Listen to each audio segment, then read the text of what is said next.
అన్ని రకాల వస్త్రాలపై up to 66% of. చిన్నతనంలోనే పోలియో ఆయన్ని దివ్యాంగుడిగా మార్చేసింది. అయినా సరే తన సంకల్ప బలంతో విధినే ఎదిరించి భారతదేశానికి ప్రపంచ స్థాయి పథకాలను తెచ్చిపెట్టారు.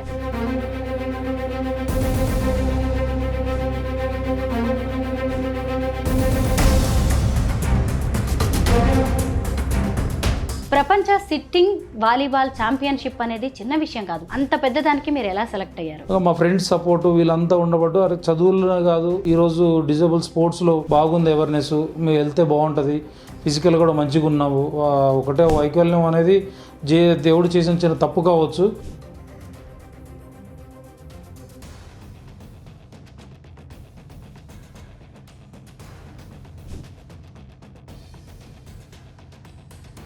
అందరిలాగే మామూలు అబ్బాయిలాగా పుట్టిన మీరు పోలియో బారిన పడ్డారు. మీ పేరెంట్స్ చాలా బాధపడి ఉంటారు. ఏం జరిగింది? ఆర్ఎంపీ గారిని పిలిచి ఇట్లా మా ఫీవర్ వచ్చిందంటే ఇంజెక్షన్ ఇచ్చారు మేము.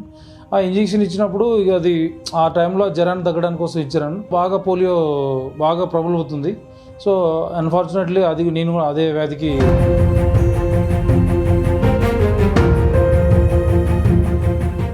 అందరికీ నమస్కారం. నేను స్వరూప పుట్లపల్లి.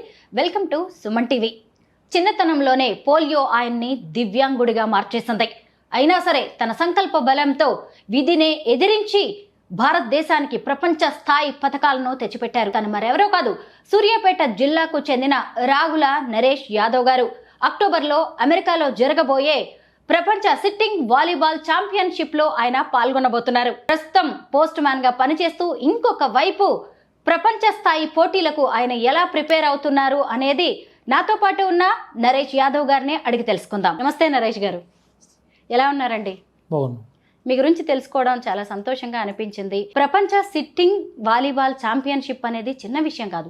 అంత పెద్దదానికి మీరు ఎలా సెలెక్ట్ అయ్యారు? ఇప్పుడున్న రోజుల్లో దివ్యాంగులు అంటే కన్సర్న్ అంటే ఒక జాలితో చూసే రోజుల్లో మనం బ్రతుకుతున్నాం. కాదు, వీ కెన్ డూ ఎవ్రీథింగ్ అంటే నార్మల్ వాళ్ళతో పాటుగా పోటీ పడగలుగుతామని గత ఒలింపిక్స్లో కానీ గత ఏషియన్ గేమ్స్, వరల్డ్ ఛాంపియన్షిప్లో మా దివ్యాంగ క్రీడాకారులు చూపించారు. రీసెంట్గా జరిగిన ఒలింపిక్స్లో కూడా నార్మల్ ఒలింపిక్స్ కన్నా పారా అంటే దివ్యాంగుల ఒలింపిక్స్లో ఎక్కువ మెడల్స్ సాధించారు. అర్జున అవార్డ్స్, కేఎల్ రత్న ఇవన్నీ కూడా పద్మవిభూషణ్తో సాధించగలిగే పరిస్థితి ఏర్పడింది మేడం. అట్లాంటి స్పోర్ట్స్ అంటే మనం ఇంకా కొంతమందికి ఇన్స్పైర్ కావాలంటే మనం ఆడి చూపిస్తేనే ఈ రోజున్న నేటి తరానికి కూడా ఉపయోగపడద్దనే ఉద్దేశంతో నేను పారా స్పోర్ట్స్ని ఎన్నుకోవడం జరిగింది. అందరిలాగే మామూలు అబ్బాయిలాగా పుట్టిన మీరు పోలియో బారిన పడ్డారు. మీ పేరెంట్స్ చాలా బాధపడి ఉంటారు. ఏం జరిగింది? చిన్నప్పుడు మామూలుగా నాకు 5 years వయసులో ఉన్నప్పుడు ఒక డాక్టర్ మామూలుగా ఊళ్ళో ఫీవర్ వచ్చింది. ఆర్ఎంపీ గారిని సహజంగా మన ఊళ్ళో పెద్ద డాక్టరేట్లు ఎవరు అందుబాటులో ఉన్నారు కాబట్టి ఆర్ఎంపీ గారిని పిలిచి ఇట్లా మా ఫీవర్ వచ్చిందంటే ఇంజెక్షన్ ఇచ్చారు మేము. ఆ ఇంజెక్షన్ ఇచ్చినప్పుడు ఇక అది ఆ టైంలో జ్వరాన్ని తగ్గడానికి కోసం ఇచ్చారు. బాగా పోలియో బాగా ప్రబలవుతుంది. సో అన్ఫార్చునేట్లీ అది నేను కూడా అదే వ్యాధికి గురి కావడం జరిగింది. తర్వాత చదువుకున్నారా? చదువుకున్నాను. అదో కొంతకాలం ఇబ్బంది పడ్డారు పేరెంట్స్. అంటే స్టిల్ 5 years అప్పుడు 1 to 1 year వరకు బాగా అరే ఏంది రిస్క్ తీసుకోవడం, బాబును స్కూల్కి పంపించాలంటే ఎట్లా పంపించాలా, ఎట్లా పోయి వస్తాడు విలేజ్లో, ఎందుకంటే ఎనిమల్స్ తిరుగుతుంటాయి, ఎట్లా వాటిని క్రాస్ చేసి వెళ్ళకపోతాడు, ఇబ్బంది పడతాడేమో, సరే ఉన్నాడు కదా మన ముందు ఉన్నట్లు ఆలోచించారు. తర్వాత వాడిని కూడా ఇట్లనే ఉంటే ఎట్లా చదువుకోవాలని చెప్పేసి మా దగ్గరలోనే స్కూల్ ఉంది, ఇంటికి దగ్గరలో కొంచెం, సందీప్ రెడ్డి మెమోరియల్ స్కూల్ అని.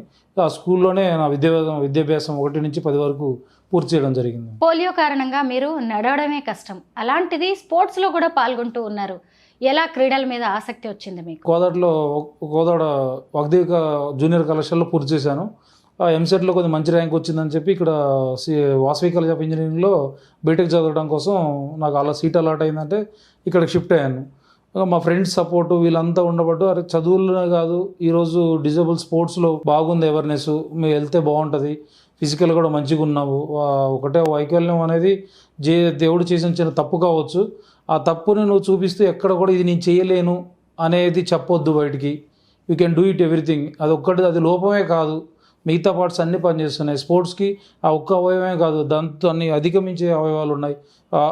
నీకు అనుకూలమైన స్పోర్ట్స్ పాలసీలు ఉన్నాయి, వెళ్ళు అని చెప్పి ప్రోత్సహించినప్పుడు నేను బీటి వాసవి కాలేజ్ నుంచి స్టార్ట్ చేయడం జరిగింది మన స్పోర్ట్స్ అనేది. సిట్టింగ్ వాలీబాల్ని ఎందుకు సెలెక్ట్ చేసుకున్నారు? సిట్టింగ్ వాలీబాల్కి మెయిన్ కారణం ఏంటంటే సిట్టింగ్ వాలీబాల్లో మాకు లెగ్స్తో ఏం పని ఉండదు, కింద కూర్చొని ఆడతాము. అంటే మిగతా పార్ట్స్ అన్నీ ఎవరు ఉంటాయి. ఇంకోటి ఏంటంటే నా చేతులు కొంచెం ఆజాన్ బౌల్లో టైప్లో హైట్ ఉంటాయి, ఫింగర్స్ చాలా లెంతీ ఉంటుంది, నెట్ కూడా మాకు నెట్కి మించి కొంచెం ఉంటాను నేను. సో అవన్నీ ఆ గేమ్కి సూట్ అవుతాయి అని చెప్పి ప్లస్ పాయింట్స్. సో దాంట్లో వెళ్తే మెరుగైన ప్రదర్శన చూపించవచ్చు, నేను ఫైట్ చేయొచ్చు. అక్కడ ఏంటంటే మనకి నా డిజబిలిటీకి దానికి ఇంపార్టెన్స్ లేదు ఏమి. సో దానివల్ల మనం ఎదగొచ్చు అనే ఉద్దేశంతో సిట్టింగ్ వాలీబాల్ ఎన్నుకోవడం జరిగింది. కోచింగ్ ఎక్కడ తీసుకున్నారు? ఇప్పుడు సపరేట్ దివ్యాంగుల స్పోర్ట్స్కి వస్తే ఇప్పుడు నార్మల్ వాళ్ళకి ఇప్పుడు గచ్చిబౌలి స్టేడియం అని, ఎస్ఆర్ నగర్ స్టేడియం అని, ఎల్బీ స్టేడియం అని, ఉప్పల్ స్టేడియం అని, ఇట్లా చాలా గ్రౌండ్లు ఉన్నాయి. కానీ మీ కాలంలో చూసిన అంటే ఇప్పుడు కూడా మనకి దివ్యాంగులకు ఒక స్పోర్ట్స్ ఉంది, ఇక్కడ వీళ్ళకి ఒక గ్రౌండ్ ఉన్నది ఎక్కడ లేదు మేడం. ఎక్కడ అవకాశం దొరికితే అక్కడ అంటే క్యాంప్స్, ఇట్లా మా para sports association of Telangana వాళ్ళు క్యాంప్స్ కంటే ఒక చిన్న అసోసియేషన్ ఉంది. ఆ అసోసియేషన్ ద్వారానే ఇట్లా పలానా దగ్గర ఎక్కడైనా దివ్యాంగులకి వారం రోజులు క్యాంప్ పెడదామని రిక్వెస్ట్ చేసి, అది కూడా జియోస్ ఎక్కడ లేవు, ఓన్లీ హ్యూమానిటీస్ బేస్డ్ గ్రౌండ్లో ఐఏఎస్ ఆఫీసర్లు ఎవరన్నా కనికరిస్తేనే ఆ ప్లేస్ ఆ పర్టికులర్ టైం ఇస్తే ఈ టైంలో మీరు ఆడుకోండి ఈ గ్రౌండ్లలో అని చెప్పేసి పోయి ఆడుతుంటాం మేడం. ఎటువంటి పాలసీలు లేకపోవడం అనేది కొంచెం దురదృష్టకరం, బాధాకరమైన విషయం. కాకపోతే వీ కెన్ ఫైట్, ఎవరో ఒకరు మొదలు పెడితేనే ఈరోజు మనం ముందుకు వెళ్తాం. ఫర్ ఎగ్జాంపుల్ చూసుకుంటే పివి సింధు అంటే విలేజ్ లెవెల్లో కూడా పివి సింధు పేరు అట్లా బ్యాడ్మింటన్ అంటే వెళ్ళిపోయిందంటే because of PV Sindhu name అనేది చిన్న విలేజ్లలో కూడా వెళ్ళిపోయింది. ఎందుకు షీ గోన్ ద మెడల్ కొట్టింది ఒలింపిక్స్లో. తర్వాత 2 ప్రభుత్వాలు ప్రోత్సాహక బహుమతులు చాలా ఇచ్చినాయి. అంటే ఆటల్లో కూడా ఇంత మనం సంపాదించుకోవచ్చు, ఉద్యోగాలు గ్రూప్ 1 ఉద్యోగాలు ఇచ్చినాయి. అట్లా ఆ అవేర్నెస్ని మేమే తీసుకురావాలి అనే సంకల్పంతోనే ఈరోజు ఆటల్లో అంతవరకు వెళ్ళడం జరుగుతుంది. ఎక్కడైనా సరే విజయం సాధించిన తర్వాత అందరూ చప్పట్లు కొడతారు, అభినందిస్తారు. కానీ ఆ విజయానికి చేరువయ్యే మార్గంలో ఎన్నో అవమానాలు, కష్టాలు, కన్నీళ్ళని మనం ఎదుర్కోవాల్సి ఉంటుంది.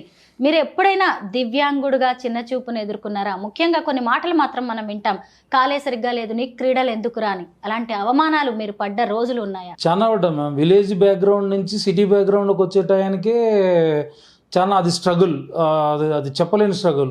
ప్లస్ వాళ్ళు జాలి దయతో చెప్తారు, కానీ అవి ఎక్కడ గుచ్చుకోవాలని అక్కడ గుచ్చుకుంటాయి. ఎవరు ఏదంటారు, రాజుగారు మొదటి భార్య మంచిదన్నా రెండో భార్య చెడ్డదని చెప్పాల్సిన అవసరం లేదు. వాళ్ళ ఆటలు వద్దంటే వాళ్ళ కన్సర్న్ అదే, ఏంటి అవసరమా, వాళ్ళు మంచితనం కావచ్చు, కొంతమంది కొన్ని విధాలుగా వాళ్ళ ఒపీనియన్తో చెప్తారు. ఎందుకులే ఆడటం, ఇంకో దెబ్బ తగిలితే మళ్ళీ ఇంకెక్కువ రిస్క్ అవుతుంది అనే ఉద్దేశంతో కొంతమంది చెప్తారు. కొంతమంది ఏమో అవసరం అవన్నీ మీకు, ఇక్కడికి పోవడమే చదవడమే ఎక్కువ. అసలు డిజేబుల్ అంటే చాలా మందిలో ఇక్కడే ఉండిపోవాలి అనే ఉద్దేశంతోనే ఉన్నారు. ఆ టైంలో నేను కూడా చాలా ఫేస్ చేశాను మేము. స్టార్టింగ్ స్ట్రగుల్స్ చాలా ఉండే. ఒక్కసారి ఇంటర్నేషనల్ మెడల్స్ అవి తీసుకొచ్చిన తర్వాత ఓకే మా ఊరోడు, మా విలేజ్, మా జిల్లా, మా రాష్ట్రం, మా దేశం అని చెప్పుకోవడం అది సహజమైన పద్ధతి. అమెరికాలో జరిగే సిట్టింగ్ వాలీబాల్ పోటీలకు ఎలా ప్రిపేర్ అవుతున్నారు? చాలా కష్టంగానే ప్రిపేర్ అవుతాను మేడం. గేమ్ పరంగా లేదా మనం చేయాల్సిన ఎఫర్ట్స్ మొత్తం మేము పెట్టినాం కాబట్టి ఈరోజు సెలక్షన్లో సెలెక్ట్ అయి ఉన్నాం. 300 పైగా మంది బెంగళూరులో జరిగిన సెలక్షన్కి వచ్చారు. దాంట్లో మనని ఎన్నుకోవడానికి కారణం మన ప్రతిభ, మన ముందున్న ప్రీవియస్ మెడల్స్ అవి చూసి, ప్లస్ ఆ టైంలో మనం ఇచ్చిన గేమ్ ప్రతిభని ఆధారంగా సెలెక్ట్ చేశారు. కాకపోతే చిన్న బాధాకరమైన విషయం ఏంటంటే ఇటువంటి గవర్నమెంట్లలో జీవోస్ లేకపోవడం. అంటే మాకు డబ్బులు అంటే ఏదన్నా ఇప్పుడు సపోజ్ వెళ్ళి రావడానికి చాలా వ్యయ ప్రాసెస్తో కూడుకున్న పని. ఏంటి సార్ అంటే కొన్ని జీవోస్ ఉన్నాయి అనుకోండి, అంటే పాలసీలు జీవోస్ ఉన్నాయి అనుకోండి, ఏ ఇబ్బంది ఉండదు. అరే మనం అప్లై చేస్తాము, వాళ్ళకి వస్తాయి, మనం వెళ్ళిపోతాం. ఇప్పుడు సపోజ్ ఎగ్జాంపుల్ తీసుకుంటే క్రికెటర్స్ ఇవి చూస్తారు ఎంత ఫేమస్, వాళ్ళకి ఏ పని ఉండదు, ఓన్లీ గేమ్ మీద కాన్సన్ట్రేట్ చేస్తారు. స్పాన్సర్లు హెవీగా వస్తారు, ప్లస్ గవర్నమెంట్స్ సహకరిస్తాయి, అన్ని విధాలుగా ఉంటాయి. కానీ ఇంకా దివ్యాంగుల స్పోర్ట్స్ అనేది ఇప్పుడే డెవలప్ అవుతుంది. సో కాబట్టి వాళ్ళకి స్పాన్సర్లు కూడా స్పందిస్తే బాగుంటుంది. స్పాన్సర్లు ప్లస్ గవర్నమెంట్ వీళ్ళంతా విల్లింగ్లో ఉంటే మాత్రం ఎక్కడ ఇబ్బంది ఉండదు. కాకపోతే ఇప్పుడు ఏమి లేవు, అందరం ఓన్ స్ట్రగుల్స్. చైనాలో జరిగిన బీచ్ వాలీబాల్ పోటీల్లో భారత్ తరఫున ఆడి మీరు సెకండ్ ప్లేస్ లో నిలిచారు. ఇలాంటివి మీకు ఇంకా ఎన్నో ఉన్నాయి, అవేంటో చెప్తారా? మేము 2012 నుంచి పారా స్పోర్ట్స్ లో రన్ అవుతున్నాము. ఫస్ట్ టైంలో నేషనల్స్ పోవడానికి కూడా స్ట్రగుల్ చేసేది. అంటే ఈరోజు ట్రైన్స్కి వెళ్ళాలి, ట్రైన్స్కి వెళ్ళి అక్కడ మళ్ళీ ట్రావెల్ చూసుకోవాలి, అక్కడ ఫుడ్ బోర్డింగ్ లేదు, వాళ్ళకి రిజిస్ట్రేషన్ ఫీజు కట్టాలి, బాగా స్ట్రగుల్ చేసుకుంటూ లేదు. బట్ ఆ ప్రేమ, ఆ గేమ్ మీద ఉన్న ప్రేమ లేదు. మనమే అంటే ఈవెన్ చదువుకొని ఒక సిటీకి రాగలిగిన వ్యక్తులు మేమే ఇప్పుడు కనుక ఈ ఆటను ఆపిస్తే నెక్స్ట్ వచ్చే డిజేబుల్ సపోజ్ ఏదో అన్ఫార్చునేట్లీ విలేజ్లలో ఉంటారు, కొంచెం అవేర్నెస్ లేని దివ్యాంగులు ఉంటారు, వాళ్ళందరికీ మేము ఏమి ఇన్స్పిరేషన్ ఇచ్చినట్టు లేదు. వీ కెన్ ఫైట్, ఖచ్చితంగా ఫైట్ చేయాలి. అందరూ చెడ్డోళ్ళని చెప్పట్లేదు, దాంట్లో మానవ దృక్పథం ఉన్న వాళ్ళు ఉన్నారు. రీసెంట్లీ నేను బ్యాంకాక్లో గోల్డ్ మెడల్ తీసుకొచ్చినప్పుడు సాయిధరం తేజ్ గారు, హీరో సాయిధరం తేజ్ గారు ₹1,00,000 సాయం చేసి లేదు మీరు ఆడాలి, ఇలాంటి వాళ్ళని ప్రోత్సహించాలని చెప్పడం జరిగింది. అట్లా చాలామంది కొన్ని కంపెనీసు, కార్పొరేటర్స్ ఎవరైనా వాళ్ళ తోచినంత సాయం చేసి కొంతమంది పుషప్ చేస్తూ ఉండేది. చేస్తూనే ఒక 6 దేశాల వరకు మేము భారతదేశ జెండాని రెపరెపలు ఆడించవచ్చినాం. రీసెంట్గా చైనాలో చాలా బీచ్ వాలీబాల్లో సిల్వర్ మెడల్ మేము చాలా టఫ్ ఫైట్ చేసాము పోలాండ్తోని. కొంచెం లాస్ట్ మూమెంట్లో అక్కడికి ఆల్రెడీ 10 days అయిపోయింది మేము అక్కడ స్టే చేయబడికి. అక్కడికి మన ఫుడ్ ఉండదు, అంతే ఫుడ్లో చేంజెస్ అయ్యి రావడం వల్ల పోలాండ్ మీద ఓడిపోవడం బాధాకరమైన. భారత జెండాను అయితే సెకండ్ ప్లేస్లో ఉంచి మన జాతీయ గీతాన్ని ఆలోచించినప్పుడు చాలా సంతోషంగా ఫీల్ అయినా. పోస్ట్ మ్యాన్ గా సెంట్రల్ గవర్నమెంట్ జాబ్ వచ్చింది, ఎలా ఉంది ఉద్యోగ జీవితం? పర్లేదు మేడం, అదే ఉద్యోగ జీవితం పర్లేదు, మంచిగా వాళ్ళు కూడా రిసీవ్ చేసుకున్నారు, ఆఫీస్ డ్యూటీసే ఇస్తున్నారు, చేస్తాం, అంతా బాగున్నాయి పాలసీలు. అదే విధంగా ఇంకా అంటే ఒక పర్టికులర్ అక్కడ ఉన్న హ్యూమనిటీస్ బేస్డ్ గ్రౌండ్ కాకుండా మాకంటూ కొన్ని జీవోస్, అరే ఈ స్పోర్ట్స్ మెన్ని ఒక స్పోర్ట్స్ మ్యాన్లా చూడమంటున్నాం.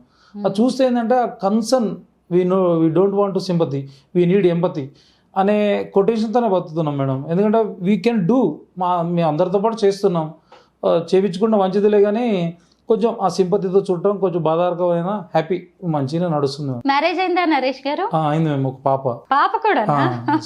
సంతోషం అండి. Thank you. మీరు ఇలా విజయాలు సాధించడం మీ కుటుంబానికి కూడా ఎంతో ఆనందంగా అనిపించవచ్చు. ఏం సాధించాలనుకుంటున్నారు ఇంకా జీవితంలో? లేదు మేము కంపల్సరీ అన్ని విధాలుగా సహకారం అంది చేస్తే ఇంకో నెక్స్ట్ జనరేషన్కి మనం ఒక ఇన్స్పిరేషన్ లా ఉండాలనేది నా కోరిక. మేము ఏదో సాధించాలని కాదు, మనం సాధించిన దాన్ని వాళ్ళు ఇన్స్పైర్ తీసుకొని ఇంకో 10 members బయటికి రావాలి.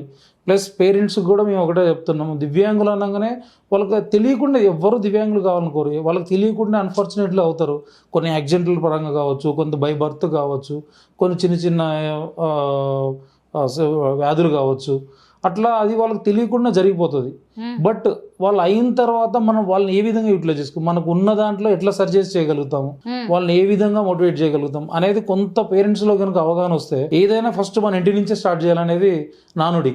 సో దాన్ని మనం ఎట్లా ఓవర్కమ్ చేసి మన పిల్లల్ని షేమ్ చేయగలుగుతాం అంటే చాలామంది పేరెంట్స్ ఫీల్ అయిపోతున్నారు, అంటే బ్యాడ్గా మా పిల్లలు దివ్యాంగులే అనే భ్రమ నుంచి బయటపెట్టి ఇప్పుడు సపోజ్ రీసెంట్గా ఒలింపిక్ మెడల్ తెలంగాణ నుంచి Jeevanji Deepti, she is some mentally retired, కొంచెం వరకు ఉంటుంది. She got the Olympics gold medal, bronze medal వచ్చింది ఆమెకి. బికాజ్ వాళ్ళ తల్లిదండ్రులు కనుక ప్రోత్సాహం లేకుండా వద్దులే మా అమ్మాయిని ఎక్కడికైనా పంపిస్తే ఏదో జరిగిపోద్ది అనుకుని ఇంట్లోనే ఉంటే ఈరోజు తెలంగాణకి ఒలింపిక్ మెడల్ వచ్చేదే కాదు. సో అందరు కూడా అదే విధంగా మోటివేట్ అయ్యి పేరెంట్స్ కంపల్సరీ వాళ్ళ పిల్లల్ని బయటికి పంపించి షైన్ చేయాలని కోరుకుంటున్నాను. అవయవాలు అన్నీ ఉన్నా, సౌకర్యాలు, డబ్బు ఉన్నా కూడా చాలా మంది యువత నిరాశ, నిస్పృహులకు గురవుతూ ఉన్నారు.